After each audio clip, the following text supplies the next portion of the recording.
دیارە ئێمە دەڵێن ئینا لله و ئینا ئیلەیه ڕاجعون. ئێمە هەمان لەم سەرزەویە میوانین، منزڵگای کۆتایی قۆناغی بەرزەخە و پاشان قیامەتە. کاک دکتۆر شوان برایەکی بەڕێز بوو و دیارەوەی ڕاوەکە ئەندامی مەکتەبی سیاسی بزوتنەوەی ئیسلامی بوو، پەرلەمانتاریی گورج و گۆڵیش بوو و بوێر بوو، بۆی بە پەرۆشین. بەڵام دیارە هەمومان لەم سەرزەویە میوانین.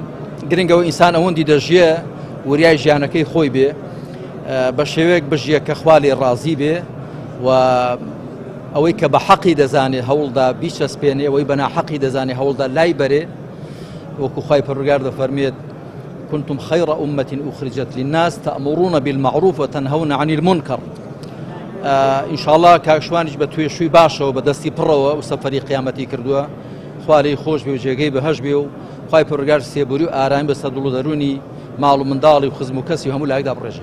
جەنابی دکتۆر شوان بە حەقیقەت وەکو هەموو پەرلەمانتارەکان، ڕئیسی پەرلەمان، جێگری پەرلەمان، دەستەی سەرۆکایەتی پەرلەمان، خەڵکی ئاسایی هەمووی بە حەقیقەت ئەو شایەتی بۆ دەن کە ئەلحەمدولله پیاوێکی دڵسۆز، پیاوێکی نیشتیمان پەروەر، پیاوێکی دین پەروەر و بەڕاستی موسیبەتێکی گەورەیە کە لێنەکەی زۆر درەنگ لەوانەیە بۆ بزوتنەوەی ئیسلامی پڕ بکرێتەوە. حتا من تەلەفۆنیشم بۆ کردوتم تۆزێ ناو وەزعی کەرکووک خراپ بووە لە دوای نیوەڕۆ مەچۆ، وتی هەر ئەچەم بۆ ئەوەی ورەی ئەو خەڵکە تۆزە بەرزکەینەوە نەترسێ لە بازێشت.